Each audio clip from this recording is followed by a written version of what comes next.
Hey, it's Drybear. The reactors of the week have rolled over in the First Descendant, so today we're going to talk about the best ones you don't want to miss out on. Apologies for the flashbang, but this is going to be the full list of the reactors for this week. And the reason I'm expanding the list to include all the available reactors, for this slot here, I've marked the ones that specifically are like best in slot of the meta that's being played right now. So these are going to be your best ones that you'll want to focus on for this week. But the reason I want to highlight all of the reactors this week is because we know that on October 10th, we have a new update coming that will allow us to change or implant the mounted weapon on reactors, which opens up a lot of opportunities. Now, the system has always been the reactor will be locked to a specific element. It will be locked to a specific ability type, fusion, tech, dimension, that sort of thing. Then you have the stats down below, and you also have the optimization condition, which is a condition that you have to meet by holding the weapon in your hand that is listed there, and it'll give you a big skill power boost. In the upcoming patch, they mentioned they will be implementing a brand new reactor implant system, which will allow you to take the optimization condition from one reactor and implant it onto the next reactor. So presumably you could find a reactor that has the right stats on it, you could find a reactor that has the right weapon mounting on it, and you could take the weapon mounting, implant it onto the other reactor, and you've got your reactor there. This reduces the overall farm amount and farming randomness that we have with reactors quite a bit, because it means that you can control that as well. They also mentioned, and this could be something that is just a translation issue, but they mentioned that you'll be able to have up to 3 mounts on one reactor, which tells me that what they want is they want to be able to give you, like maybe you could have all 3 of your current weapons on the same reactor, which means that no matter which one you're swapping to, you'll be able to have your reactor bonus active, which solves another problem that we've had with reactors in that you have to have one weapon in your hand all the time in order to get the bonus. So it's possible that we'll be able to get that with the new system, and that's why I think this week is going to be a little more open-ended in the farming. You can see I'm holding on to reactors that I don't currently use, like this one has a crit rate and an electric skill power that is both gold high rolls, but the optimization condition is final masterpiece. I've started to hold on to good rolled stat reactors that don't quite have the weapon that I'm looking for, because that means that maybe next week I'll be able to swap in the correct reactor. Like this one has skill hit damage 32%, dimension 85 with last dagger, right? So it's not the weapon that I would want for this on a non-dimension build, but it does have a good build for some characters that are non-dimension, non-attributes, which really scales with that as well, which is super good. So holding on to some of these reactors this week makes reactor farming a lot more interesting. So when it comes to this list, you'll be able to go through all of these here to see what is recommended. I've gone through all the reactors in the game, shown the optimal Descendant that can use that, as well as a recommended meta mount, like the weapon that would get the most value out of it, and a best mission to farm to get that reactor in the area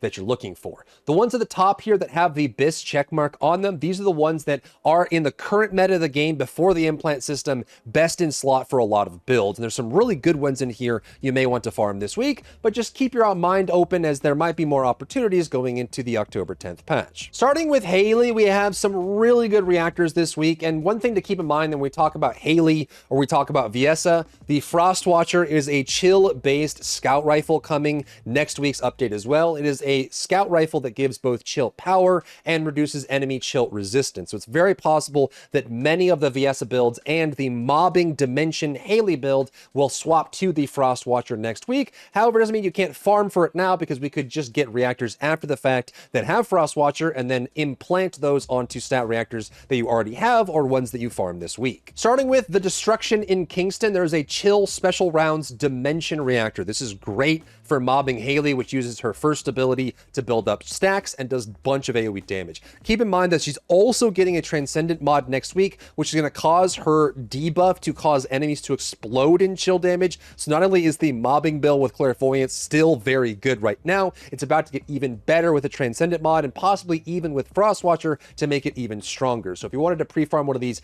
you could. A great option for this is Chill Destruction Kingston area. This is going to be a Chill Clairvoyance dimension reactor. Then inside the Destruction, there's 2 different missions that I would recommend, either Field Communication Center or the Last Emergency Communicator. I tend to like running the Last Emergency Communicator, and it's the one I recommend because it's a little bit more straightforward. You can technically get good farm from Field Communication Center. It's just incredibly fast. It's a very short mission, so you're going to be resetting a lot, and some people that don't like to reset every 30 to 60 seconds with a mission, they'd rather have a little bit more mobs and more time to get in the mission. In that case, I would do Last Emergency Communicator, but also a Field Communication Center is fine too. There's also a best in slot reactor for Sniper Hailey with her Zenith build. This is her 4th ability, chill high power rounds singular. For this, you can run Piercing Light or slightly less effective Afterglow Sword for this if you're not running the impact version of this build. I still think Piercing Light singular weak point Hailey is the best version of that sniper build. So you'll be running Misty Woods Echo Swamp for that. And for that, I recommend running Hazy Swamp as a mission. It's very straightforward and has great mob density. Next up is Viessa, which is one of the most dynamic characters in the entire game because she has so many different builds, and a lot of these builds all have different ability types, fusion, tech, singular, all possible with Viessa, depending on the mod you're running. So she has a lot of options, and there's 2 reactors this week that are very, very good for her. Now, if you're running the tech version of Viessa, which is primarily a Blizzard-focused Viessa, in the mountaintops this week is a chill impact rounds tech reactor. With this, you could run Blue Beetle for extra crit if you wanted to, or again, you might be able to get the Frost Watcher mount on this reactor after the fact, after the patch. It's very possible that Blizzard Viessa will really want the Frost Watcher as a mount, and you can get that after, and you can pre-farm the good stats on this because it still will be chill tech on the reactor as well. In the mountaintops White Knight Gulch, I recommend just running Borderline of Truth. Not only are you going to farm the blue brains that you need to craft the crystallization catalyst, but you will also get the reactor that you're looking for Blizzard Viessa. Secondly, there is a great fusion reactor this week for Viessa. It is a chill special rounds fusion reactor, and for special rounds you want to run Clairvoyance. Again, you could run this with Frost Watcher after the patch, but you can't pre-farm that. You just get the stats for there as well. For fusion, that's more going to be like a cold-blooded build for Viessa, or the Cold Snap Witch or Cold Snap Watch Transcendant for her. Great for AoE farming, great for general Viessa, using her entire kit minus Blizzard. Super fun to run those, and very good at mob farming or continuous farming if you want to run those. And that's going to be Starfall Road in Hagios. And in Starfall Road, I like running Ancient Quantum Facility. It's a little bit longer, but the density is super nice and it's very easy to farm. Next up is Blair. He has one really good reactor this week. Blair is definitely a character you want to pick up and try, especially if you're looking for something to try out. He is a dimension-focused fire damage character, and he's a lot more flexible than he was prior to the last hotfix. The reactor you want for him this week is Fire Impact Dimension. Personally, for my Blair, I like running Nazastra's Devotion. It's very flexible, high single target damage, and generally Blair has no problem clearing out hordes of monsters with his fire, so having the Nazastra's gives you an impact scaling and also gives you the single target damage, but you could also run Blue Beetle if you wanted a little bit more skill crit on top of it. Then for Sterile Land Repository, I recommend running Kuiper Mine. This one at first seems pretty bad, but if you go inside and you stand in the very middle and just stand on that platform, the mobs will continually spawn over and over, and this is one of the most dense missions in the entire game. Next up is Esiemo, who has 2 mainline builds depending on what you want to focus on, a tech build and a fusion build, and there's one good reactor for Esiemo this week. In Hagios Dune Base, there is a Fire General Rounds tech reactor. This is the tech variant of the Esiemo build, which is a lot more viable after the recent hotfix that fixed him up and gave him a lot more fast, snappy animations. He's very reliable with tech now. So Fire General Rounds tech, and for this one I would run an Enduring Legacy just because it synergizes so perfectly with his kit. Then in Hagios Dune Base, I recommend running Vulgus Blockade. To be honest, I don't like either of these missions for farming. They're just kind of annoying. You can also run the reactor and the outpost if you'd like, but personally I'm perfectly fine running Vulgus Blockade if I have to farm anything in Dune Base. Up next is Sharen and Condense Bunny. These are going to be fusion reactors that are great for electric farming this week. Super strong for these characters if you're running with more of a fusion-based character build for Sharen, like the swipe, stab Sharen, or even the missile Sharen. This works great. And also for the bunny build, it's a little bit less popular than the singular AoE, but if you like running electric condense or a stomp build for bunny, these 2 reactors are great for both of those builds and both of these characters. The first one is Ogden Desert Vermilion Waste. This is an electric high power rounds fusion reactor. I love running snipers on my Sharen, even if I'm running the Sharen variant where you focus on the stab or the missile launches. I still like having high power rounds like Afterglow Sword on my Sharen, and in this case you can also run a high power sniper rifle like Afterglow Sword for your electric condensed bunny, so you can burn through that. It's all up to you on what to run them, but Vermilion Waste, Ogden Desert, you can run an electric high power round fusion reactor for those builds. And for this in Vermilion Waste, I would recommend running Rock Cave Base. This mission is a little bit weird at first, but once you get used to it, you'll see how powerful it is. This mission will start here on the map, and it'll have you, if you follow my cursor, it'll have you go around and inside the cave here. However, the cave that you end up in is a dead end, so for running Rock Cave base efficiently, you'll need to start the mission, run all the way around, go inside. When you reach the end of the mission, hit escape, go to mission results, and restart mission, and it'll teleport you back to the mission launch, and you go it again. You can't complete the loop unless you restart, teleport the mission, but if you're fast enough, it's incredibly efficient to just run through, kill all the mobs, and teleport out. Next is Hagios Corrupted Zone. This is an electric impact rounds fusion reactor. This one's a little bit more useful for the electric condensed bunny build, but it's also still good for Sharen as well. You can run with probably just Blue Beetle here for the extra skill crit on both of those builds, and this is going to be available in the Corrupted Zone Hagios area. And in Corrupted Zone, you have two options. You can run with doing the outpost over and over into the reactor if you really want. If you don't want to do that, my recommendation is going to be Deep Digger. This is a relatively long mission with high density that takes you around the buildings in this area, but you can actually get like 75% of the way through it, reset it, and start again. The density is very, very good. Or if you have a fast character like Bunny, you can just run through, clear all of it, and restart. It's very efficient with high density, but you can also run the outpost if you want to be getting Amorphous as well. Next up is Freyna, and Freyna has one of her best reactors, best in slot overall this week. So if you're jumping on the new Freyna train or you're doing Ultimate Freyna next week, this is where you're going to want to be farming because she has a very good reactor available. And that's going to be dropping from Ironworks in Sterile Land. This is Toxic Special Rounds Tech.